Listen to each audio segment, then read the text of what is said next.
देवी और सज्जनों, अखिल भारतीय शिक्षा समागम का यह आयोजन उस पवित्र धरती पर हो रहा है जहां आजादी से पहले देश की इतनी महत्वपूर्ण यूनिवर्सिटी की स्थापना हुई थी। ये समागम आज एक ऐसे समय हो रहा है जब देश अपनी आजादी का अमृत महोत्सव मना रहा है। अमृत काल में देश के अमृत संकल्पों को पूरा करने की बड़ी जिम्मेदारी हमारी शिक्षा व्यवस्था पर है, हमारी युवा पीढ़ी पर है। हमारे यहां उपनिषदों में भी कहा गया है, विद्या अमृतम अश्नुते, अर्थात विद्या ही अमरत्व और अमृत तक ले जाती है। काशी को भी मोक्ष की नगरी इसलिए कहते हैं क्योंकि हमारे यहां मुक्ति का एकमात्र मार्ग ज्ञान को, विद्या को ही माना गया है। और इसलिए शिक्षा और शोध का, विद्या और बोध का इतना बड़ा मंथन जब सर्व विद्या के प्रमुख केंद्र काशी में होगा तो इससे निकलने वाला अमृत अवश्य देश को नई दिशा देगा।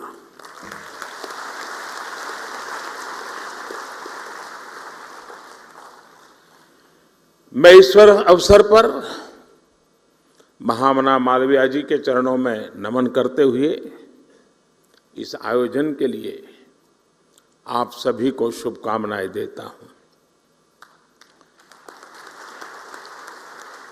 मैं काशी का सांसद हूं।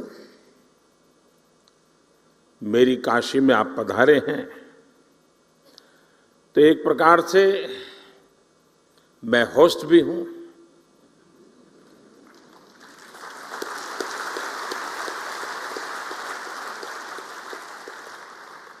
आप इन सब के साथ साथ मेरे भी मेहमान हैं।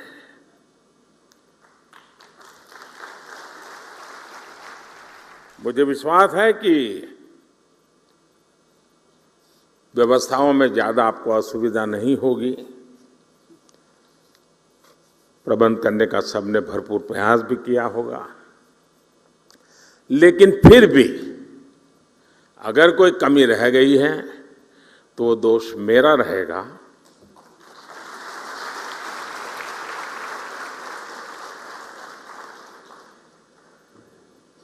और एक होस्ट के नाते कोई भी आपको असुविधा हो जाए तो उसकी क्षमा मैं पहले से मांग लेता हूं। साथियों, मैं अभी एक कार्यक्रम करके आ रहा हूं।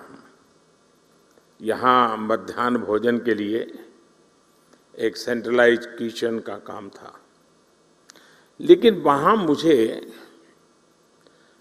मेरी काशी की सरकारी स्कूल के 10-12 साल की उम्र के बच्चों के साथ गप्पे गोष्ठी करने का अवसर मिला।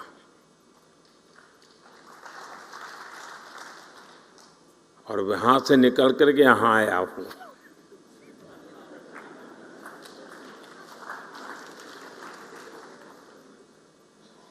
और मैं उनसे सुनकर के आया हूं और आपको सुनाने आया हूं।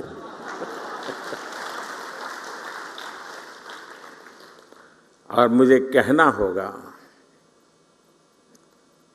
और मैं तो चाहूंगा जब मैं अगली बार आऊंगा तो जिस स्कूल के बच्चों से आज मुझे मिलना हुआ है, मैं उनके जो टीचर्स हैं उनको मिलना चाहूंगा।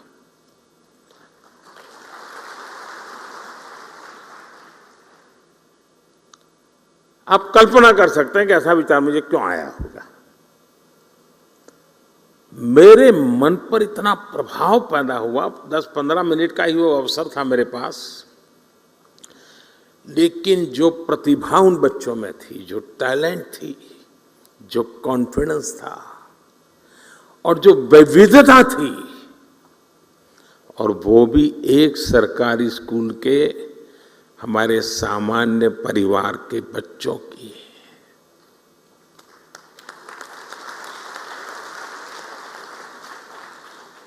जो टैलेंट वो बच्चे वहां प्रस्तुत कर रहे थे, आपके परिवार में भी अगर आपका पोता नाती अगर ऐसी टैलेंट आपके सामने रखेगा, तो जब भी मेहमान घर में आएंगे आप उसको खड़ा कर देंगे, जरा देखो मेहमान आए वो तुम सुनाओ।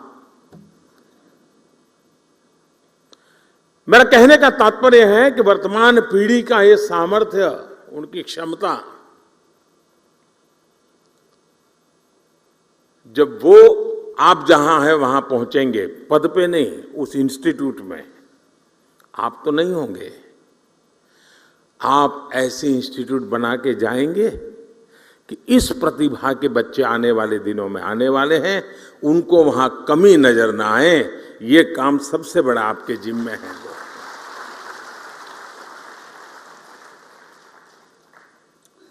और मुझे विश्वास है कि अगले 3 दिनों तक यहां जो चर्चा और विमर्श होगा, उससे राष्ट्रीय शिक्षा नीति के क्रियान्वयन को प्रभावी दिशा मिलेगी। साथियों, आप सभी जानते हैं कि राष्ट्रीय शिक्षा नीति का मूल आधार शिक्षा को संकुचित सोच के दायरे से बाहर निकालना और उसे 21वीं सदी के आधुनिक विचारों से जोड़ना है। हमारे देश में मेधा की कभी कोई कमी नहीं रही है, लेकिन दुर्भाग्य से हमारे ऐसी व्यवस्था बनाकर दी गई थी जिसमें पढ़ाई का मतलब केवल और केवल नौकरी ही माना जाने लगा था। शिक्षा में ये विकार गुलामी के कालखंड में अंग्रेजों ने अपनी जरूरतों को पूरा करने के लिए अपने लिए एक सेवक वर्ग तैयार करने के लिए किया था। आजादी के बाद इसमें थोड़ा बहुत बदलाव हुआ भी, लेकिन बहुत सारा बदलाव रह गया।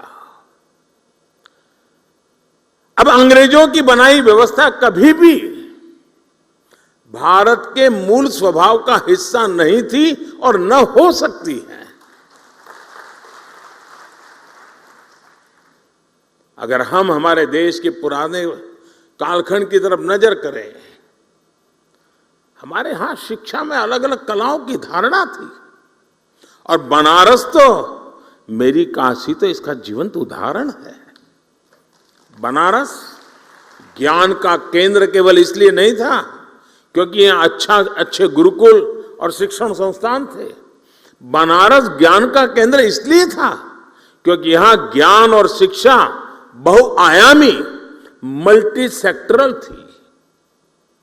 शिक्षा में यही विविधता हमारी शिक्षा व्यवस्था का भी प्रेरणा स्रोत होनी चाहिए। हम केवल डिग्री धारक युवा तैयार न करें, बल्कि देश को आगे बढ़ने के लिए जितने भी मानव संसाधनों की जरूरत हो, हमारी शिक्षा व्यवस्था वो देश को उपलब्ध कराएं, देश को दे। इस संकल्प का नेतृत्व हमारे शिक्षकों और शिक्षण संस्थानों को करना है। हमारे शिक्षक जितनी तेजी से इस भावना को आत्मसात करेंगे, छात्र छात्राओं को, देश के युवाओं को उतना ही ज्यादा, देश के आने वाले भविष्य को भी उतना ही ज्यादा लाभ होगा। साथियों, नए भारत के निर्माण के लिए नई व्यवस्थाओं का निर्माण, आधुनिक व्यवस्थाओं का समावेश उतना ही जरूरी है। जो पहले कभी नहीं हुआ, जिन लक्ष्यों को पाने की देश ने कल्पना भी नहीं करता था, वो आज के भारत में हकीकत हमारे सामने निर्माण हो रही है। अब आप देखिए, कोरोना की इतनी बड़ी महामारी से हम न केवल इतनी तेजी से उभरे, बल्कि आज भारत दुनिया की सबसे तेजी से बढ़ रही बड़ी अर्थव्यवस्थाओं में एक है। आज हम दुनिया के तीसरे सबसे बड़े स्टार्टअप इकोसिस्टम है। स्पेस टेक्नोलॉजी जैसे क्षेत्रों में, जहां पहले केवल सरकार ही सब करती थी, वहां अब प्राइवेट प्लेयर्स के जरिए युवाओं के लिए एक नई दुनिया तैयार हो रही है। पूरा अंतरिक्ष उनके बाहुपास में आ रहा है। दोस्तों, देश की बेटियों के लिए, महिलाओं के लिए भी जो क्षेत्र पहले बंद हुआ करते थे, आज वो सेक्टर बेटियों की प्रतिभा के उदाहरण प्रस्तुत कर रहे हैं। साथियों, जब देश का मिजाज ऐसा हो, जब देश की रफ्तार ऐसी हो, तो हमें अपने युवाओं को भी खुली उड़ान के लिए नई ऊर्जा से भरना होगा। अभी तक स्कूल, कॉलेज और किताबें ये तय करते आए थे कि बच्चों को किस दिशा में जाना है, लेकिन राष्ट्रीय शिक्षा नीति के बाद अब युवाओं पर दायित्व और बढ़ गया है, और इसके साथ ही हमारी भी ये जिम्मेदारी बढ़ गई है कि हम युवाओं के सपनों और उड़ान को निरंतर प्रोत्साहित करें, उसके मन को समझे, उसकी आकांक्षाओं को समझे, तभी तो खाद पानी डाल पाएंगे। उसे समझे बिना कुछ भी थोपने वाला युग चला गया है। दोस्तों, हमें इस बात का हमेशा ध्यान रखना होगा,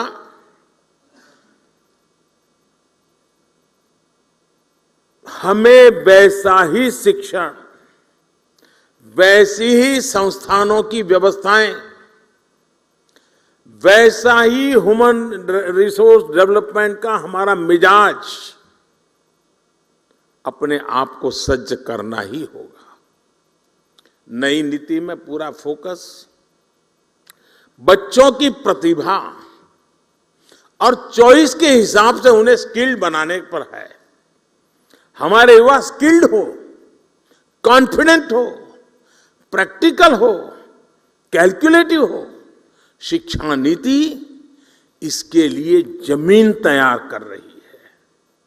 साथियों, देश में तेजी से आ रहे परिवर्तन के बीच शिक्षा व्यवस्था और इससे जुड़े आप सभी महानुभावों की भूमिका कितनी अहम है, इसका एक उदाहरण मैं अपने गुजरात के मुख्यमंत्री काल के शुरुआत के कालखंड का एक अनुभव बताता हूं। मैं नया नया मुख्यमंत्री बना था, सरकार वरकार की दुनिया से मेरा कोई नाता ही नहीं था, मैं बहुत दूर था, अचानक काम आया था। तो मैंने एक कार्यक्रम बनाया था। मेरे सभी सचिवों को मैंने कहा कि आप ही आपके डिपार्टमेंट के मुख्यमंत्री हैं, और मुझे बताइए 5 साल में आप अपने डिपार्टमेंट को कहाँ ले जाओगे, कैसे ले जाओगे, अचीव क्या करोगे, उससे गुजरात के सामान्य मानवी के जीवन को क्या लाभ होगा, उसका एक आपका विजन और पूरी डिटेल के साथ प्रेजेंटेशन कीजिए। ये मैंने सभी विभागों के सचिवों को कहा, और हर दिन शाम को 5 बजे सभी मेरी मंत्रिपरिषद के मंत्री और सभी सचिव हम बैठते थे, और एक सचिव आकर के अपने विभाग का पूरा प्रेजेंटेशन देते थे, फिर डिबेट होती थी। सभी सचिव, जो पहले भी कोई एग्रीकल्चर सचिव रहा होगा वो भी वहां बैठा हुआ है। सब लोग अपने अपने विचार रखते थे, डिबेट होती थी, हमारे मंत्री भी डिबेट करते थे। मैं सुनता रहता था, सीखने का प्रयास करता था। एक दिन, और ये कार्यक्रम मेरा करीब महीने भर चला था, और शाम को 5 बजे शुरू होता था, रात 10 बजे तो बड़ी मुश्किल से घर जाने की इजाजत मिलती थी। और बड़ा ही इंटेंस वो कार्यक्रम चला, और शायद हिंदुस्तान के इतिहास में पहली बार ऐसा हुआ होगा। तो मेरे यहां उद्योग के जगत के संबंधित प्रेजेंटेशन हुआ। आने वाले दिनों में वो औद्योगिक क्या क्या देखते हैं, आने वाले दिनों में औद्योगिक विकास कैसा होगा, सारा बता रहे थे। तो कार्यक्रम पूरा होते ही शिक्षा सचिव मेरे पास आए, क्योंकि दूसरे दिन शिक्षा सचिव का कार्यक्रम था।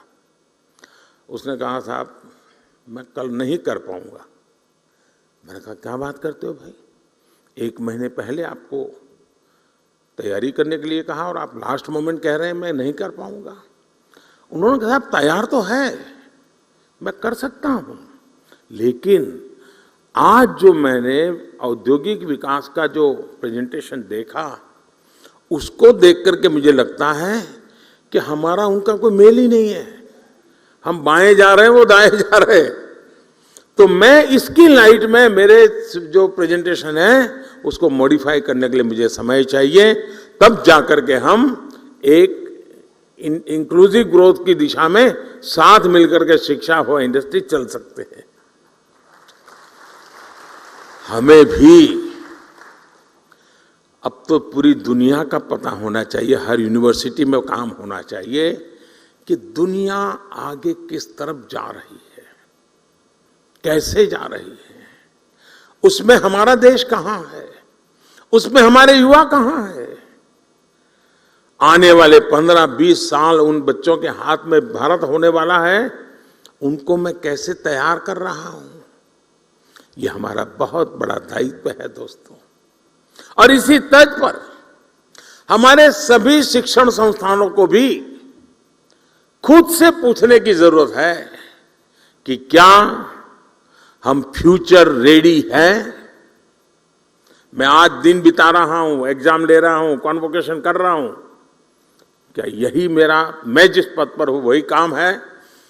क्या मेरा काम यह है कि मैं ऐसी संस्थान खड़ी करके जाऊंगा कि आज जो बच्चा मेरे स्कूल कॉलेज में आएगा, आजादी के जब 100 साल होंगे, जब वो बहुत बड़ी महत्वपूर्ण भूमिका निभाता होगा, तब मेरा देश वहां पहुंचेगा। मैं वो व्यवस्था आज पैदा करके जाऊंगा। आप सबको वर्तमान को संभालना है, आपके पहले जो करके गए हैं उसको आगे बढ़ाना है, लेकिन आज जो काम कर रहे हैं उनको फ्यूचर के लिए ही सोचना होगा और व्यवस्थाएं फ्यूचर के लिए विकसित करनी होगी। और क्योंकि आज बच्चों की जिज्ञासा ऐसी होती है जिनके उत्तर, अभी मैंने कहा, मैं जिन बच्चों को मिलकर आया हूं, आपको भी घर में पता चलता होगा, छोटे छोटे आपके पोते पोती भी आपको सवाल पूछते होंगे, आपके नन्हे मन्ने बेटे अगर सवाल पूछते होंगे, आपको सोचना पड़ता होगा, अरे भाई ये कहां सर खा रहा है। वो सर नहीं खा रहा है, और का सर उसको जवाब नहीं दे पा रहा है दोस्तों, वो सामर्थ्य। आपके हर किसी के घर में ये अनुभव आया होगा जी। आज की पीढ़ी जिन बातों को लेकर के आती है, वो तो गूगल पर 10 चीजें सवाल पूछते, बोले आप क्या कह रहे हो, गूगल तो ये कह रहा है, आपको काउंटर करता है बच्चा। अब ये बच्चे आपकी यूनिवर्सिटी में 10 साल के बाद आएंगे, तब क्या हाल होगा आपका। हमें अभी से तैयार करना होगा अपने आप को। आप घर में भी उसके अपनों बच्चों के साथ मिसमैच अनुभव कर रहे हैं। जब स्कूल कॉलेज के कैंपस के अंदर बहुत बड़ी मात्रा में युवा पीढ़ी होगी, इस प्रकार से नई सोच के साथ आई होगी, और हम वहां उसके योग्य नहीं होंगे, तो उनके साथ कितना बड़ा गहरा अन्याय हो जाएगा दोस्तों। और इसलिए आवश्यक है कि हम भविष्य को जाने समझे, व्यवस्थाओं को विकसित करें। मैं अभी कुछ दिन पहले डिजिटल इंडिया अभियान के तहत गांधीनगर में एक एग्जीबिशन देखने गया था। वहां सरकारी स्कूल के बच्चे थे, 12वीं 10वीं या 11th के बच्चे थे। वहां बच्चों ने जो प्रोजेक्ट तैयार किए थे, जो आइडियाज रखे थे, मैं बहुत उसको समझने की, देखने का प्रयास कर रहा था और मैं प्रभावित हुआ था इन बच्चों के काम से। रिसर्च का ऐसा पोटेंशियल, कम उम्र में ऐसे ऐसे इनोवेशन वाली बातें सुनकर मैं दंग रह गया। वहां कई बच्चे बायोटेक और जेनेटिक्स में इंटरेस्टेड थे। उनकी क्लास में जब साइंस के फंडामेंटल्स पढ़ाए जा रहे तब वो जीन मैपिंग, एफिनिटी क्रोमेटोग्राफी और जेनेटिक लाइब्रेरी बेस्ड टूल्स की बात कर रहे थे। अब कितना बड़ा अंतर है, आप कल्पना करिए। मैं उनके काम को देखकर सोच रहा था कि जब ये हायर एजुकेशन में पहुंचेंगे तो हमारे इंस्टीट्यूशन इनकी आधुनिक सोच के मुताबिक तैयार होंगे क्या? अगर हम इन बच्चों के लिए उनके हायर एजुकेशन में पहुंचने का इंतजार करेंगे तब तक दुनिया बहुत आगे निकल जाएगी दोस्तों। इसलिए हमें ये अभी से सोचना होगा कि जिस उम्र में भी बच्चों के मन में मोटिवेशन है, उसी उम्र में उन्हें गाइडेंस और रिसोर्स मिले, इसका प्रबंध हमने सोचना पड़ेगा। हमें अपने संस्थान में ऐसी व्यवस्था तैयार करने पर काम करना चाहिए। साथियों, इस महीने के आखिर में 29 जुलाई को राष्ट्रीय शिक्षा नीति को 2 साल पूरे होने वाले हैं और अभी धर्मेंद्र जी बता रहे थे कि बड़े मंथन के बाद ये शिक्षा नीति बनाई। कस्तूररंगन जी ने बहुत अच्छा नेतृत्व दिया, उसके कारण ये संभव हुआ। और इतना विविधता भरा देश और राष्ट्रीय शिक्षा नीति का इस प्रकार से स्वागत हो, ये अपने आप में बहुत बड़ी सिद्धि है जी, बहुत बड़ी सिद्धि है। लेकिन इसकी विशेषता देखिए, इसको बनाने में तो मंथन हुआ। आमतौर पर सरकार का स्वभाव होता है, एक डॉक्यूमेंट बन जाता है, वो डॉक्यूमेंट समय के भरोसे छोड़ दिया जाता है, कुछ व्यक्तियों के भरोसे जोड़ जाता है। आपके भी टेबल पे तो कुछ दिन शोभा बढ़ाता है डॉक्यूमेंट, फिर वो भी टेबल पे से हट जाता है, कोई नया डॉक्यूमेंट आता है, वो जगह ले लेता है, बात वहीं समाप्त हो जाती है। अनुभव आपको भी है, यहां बैठे हुए लोगों को भी है। हमने ऐसा नहीं होने दिया। हमने हर पल इस राष्ट्रीय शिक्षा नीति को जिंदा रखा है। मैं स्वयं भी इतने कम समय में कम से कम 25 सेमिनार में गया हूं, शायद 25 से ज्यादा, और इसी विषय पे मैं बोलता रहा हूं। ये रिपोर्ट देने के बाद स्वयं कस्तूररंगन जी लगातार संवाद कर रहे हैं, हर क्षेत्र के लोगों से संवाद कर रहे हैं, उनके क्लैरिफिकेशन चाहिए समझा रहे हैं, उसके पीछे का विजन क्या है, बैकग्राउंड इंफॉर्मेशन वो समझा रहे हैं। पूरी सरकार के सभी डिपार्टमेंट लगातार कोशिश कर रहे हैं कि ये, क्योंकि 30 साल के बाद आया हुआ डॉक्यूमेंट सिर्फ कागज का ढर्रा हमारे पास पहुंच जाने से होगा नहीं जी। आप भी यहां जब 3 दिन मंथन करोगे, उसकी कई बारीकियां हैं जो शायद आपने पूरा पन्ना पढ़ लिया होगा, लेकिन अब नई तरीके से आपके सामने उजागर होगी। इसलिए अपनी यूनिवर्सिटी के अंदर भी ऐसे ही निरंतर मंथन की योजना बना करके यहां से जाना। सिर्फ यहां से आप सुन करके मत चला जाना, आपके साथ जुड़े हुए जो बाकी साथी हैं वे भी ऐसा ही मंथन करें, उसमें से और अमृत निकाले जी, तब जाकर के इसका लाभ होगा।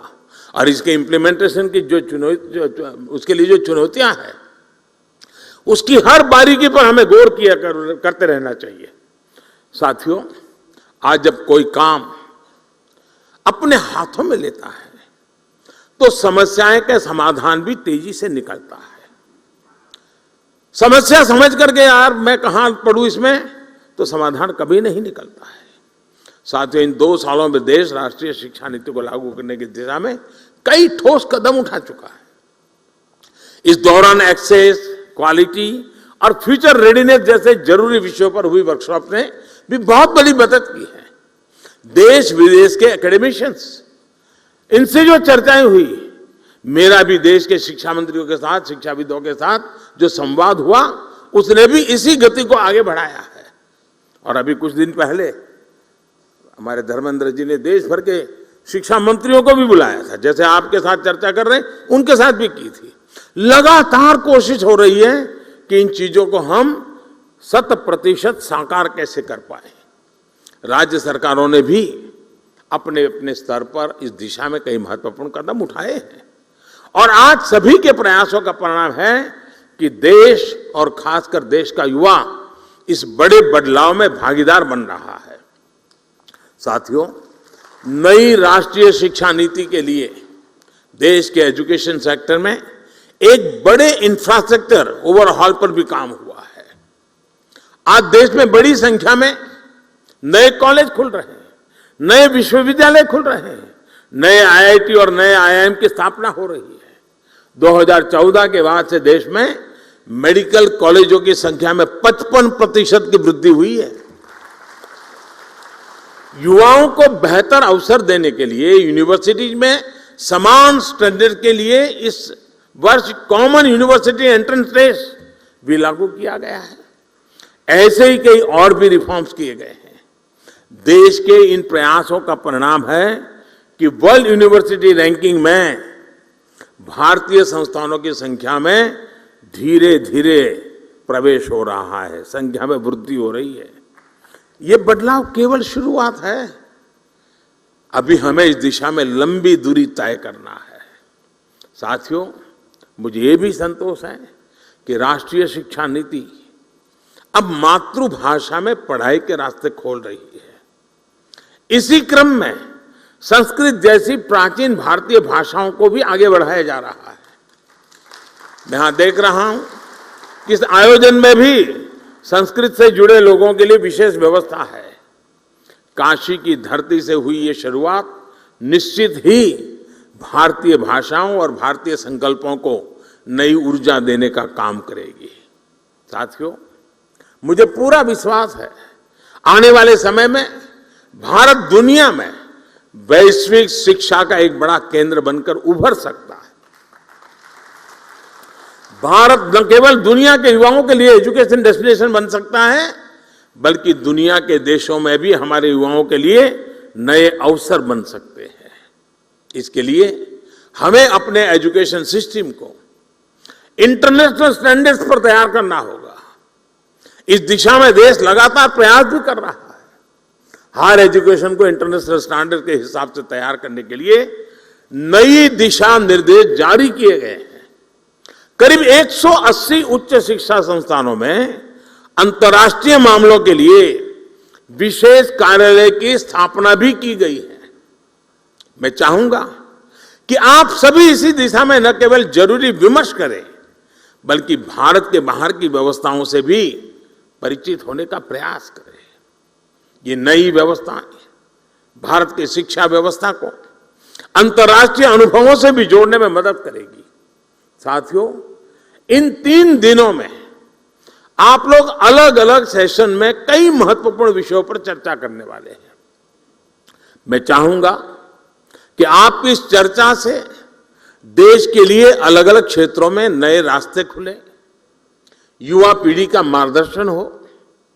दुनिया के कई देशों ने अलग अलग क्षेत्रों में जो रफ्तार पकड़ी है, उसमें एक बड़ा योगदान वहां की यूनिवर्सिटीज का भी है। यूनिवर्सिटी लगातार सामाजिक, आर्थिक और वैज्ञानिक विषयों पर रिसर्च करती है, सरकार को सुझाव देती है। यही कल्चर, यही कार्य पद्धति हमें अपने यहां भी विकसित करने की जरूरत है। इससे यंग जनरेशन को देश और देश की नीतियों की समझ आती है और वो उसकी संभावनाओं से भी परिचित होते हैं। मेरा हमेशा से मानना रहा है कि देश के युवाओं की इनोवेटिव सोच और नए आइडियाज से नई व्यवस्थाओं को भी ज्यादा से ज्यादा जुड़ना चाहिए। इससे फ्रेश टैलेंट आता है, फ्रेश आइडियाज आते हैं। मैं चाहूंगा कि इसे लेकर भी आप सब चर्चा करें, कोई रोड मैप तैयार करें। यूनिवर्सिटी कैसे सरकार के साथ अलग अलग क्षेत्रों में पार्टनरशिप कर सकती है, इस बारे में भी सोचा जाना चाहिए। अपनी एक्सपर्टीज आपको ही तय करनी है। आप जिस क्षेत्र में हैं उसे लेकर सर्वे और स्टडी करें, सरकार को सुझाव दें। आपकी यूनिवर्सिटी का जो 50-100 किलोमीटर का जो दायरा होगा, वहाँ की जन सामान्य की समस्याएं क्या है, उसके उपाय क्या है, रिसोर्सेज क्या है, उस रिसोर्सेज के लिए क्या किया जा सकता है, वहाँ के सामान्य व्यक्तियों की वृत्ति प्रवृत्ति क्या है। आपके स्टूडेंट को एक प्रोजेक्ट मिल जाएगा, स्थानीय रूप से बढ़िया रिपोर्ट बनेगा। सरकार की कोई योजना चलती है तो उसकी अच्छाइयाँ क्या है, कमियाँ क्या है, सुधार की संभावनाएं क्या है, बढ़िया रिपोर्ट बन सकता है। ये सारी बातें सरकार के अंदर गंभीरता से कर लिया जाए, बहुत बड़ा परिणाम आता है। मुझे याद है, मैं गुजरात में था तो एक बार सरदार पटेल यूनिवर्सिटी में मेरा कार्यक्रम था। सरदार पटेल यूनिवर्सिटी के लोगों ने रूरल डेवलपमेंट पे काफी रिसर्च करके कुछ किताबें तैयार की थी। उस दिन उन्होंने मुझे गिफ्ट की। मैंने जरा बड़ी बारीकी से उसको देखा, मुझे बड़ा इंटरेस्ट लगा। मैंने डिपार्टमेंट को काम दिया। मैंने कहा, भाई ये जो स्टूडेंट्स ने काम किया है, आप जरा देखिए सरकार जहाँ जा रही है और ये बच्चे जो कह रहे हैं उसमें कितना अंतर है, और आप हैरान हो जाएंगे।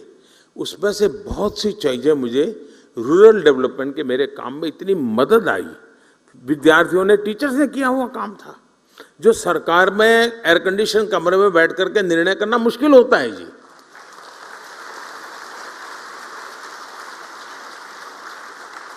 जो फील्ड में हमारी ये पीढ़ी जाती है वो बहुत ही अच्छा उसका अर्क निकाल करके ले आती है, और कुछ चीजों का कल्पना भर का लाभ हुआ हो ये भी ध्यान में आता है जी।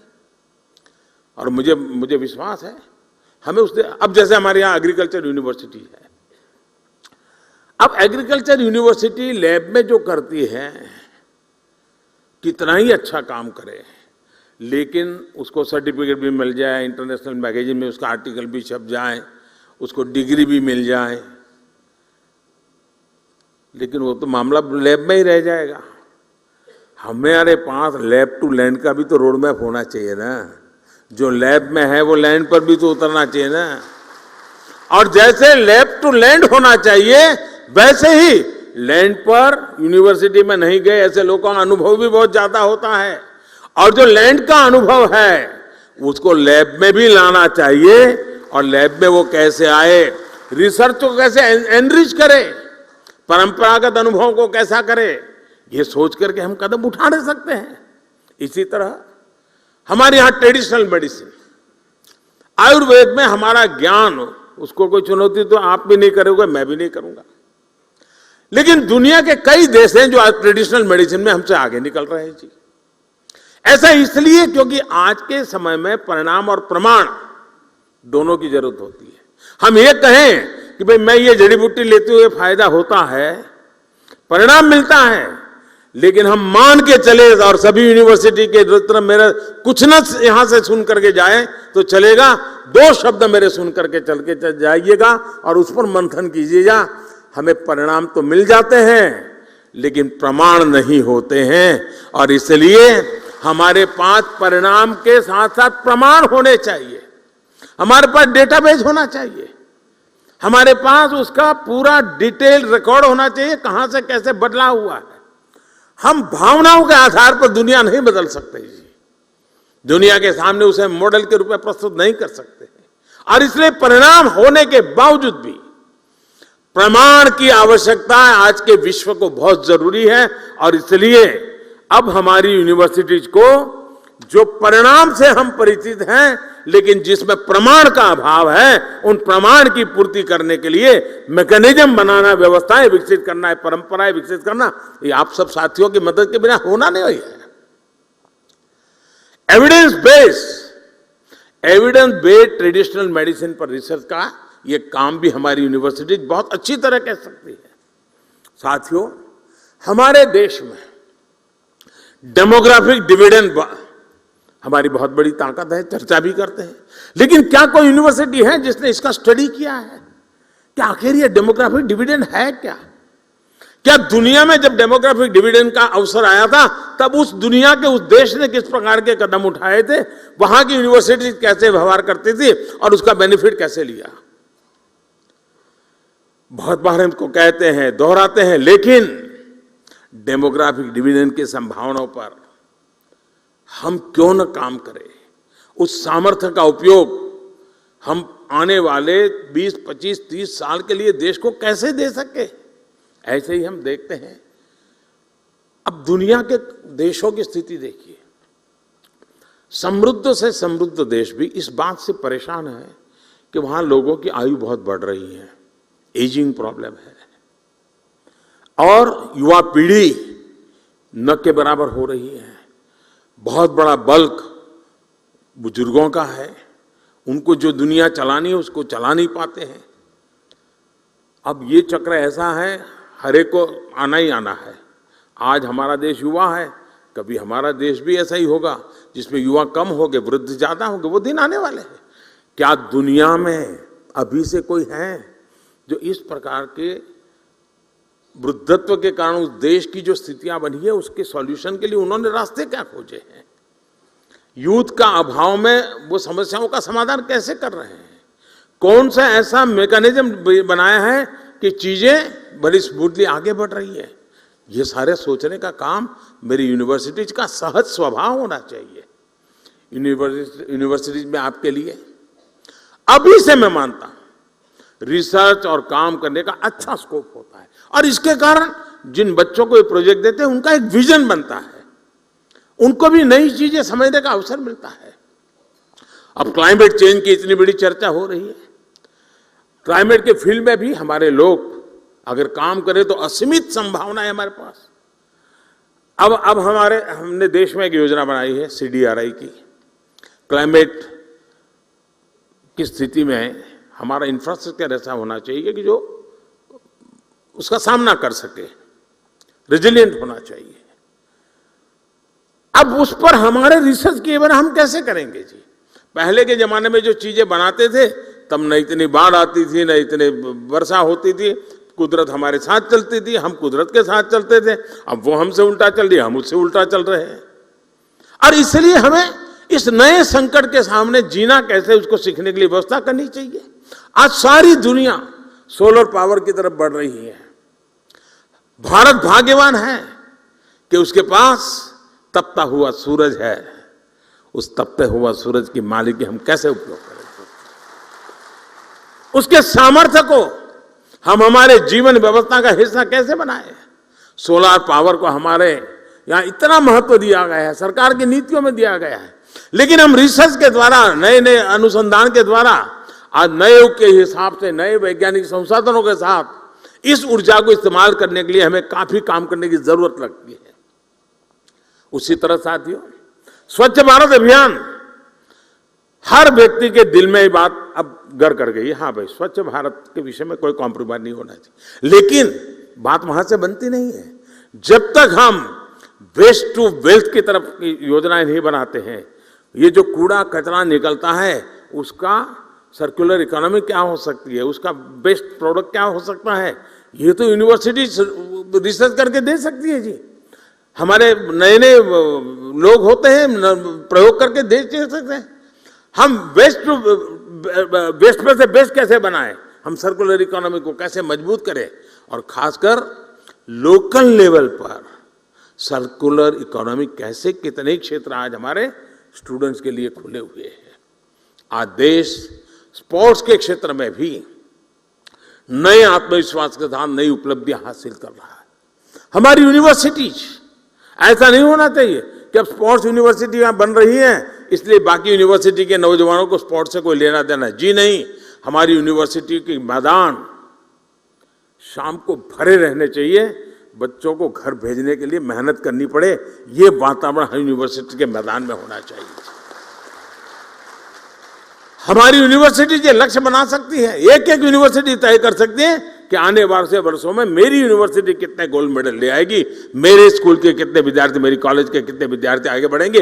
ये किस यूनिवर्सिटी के टारगेट क्यों नहीं होने चाहिए दोस्तों?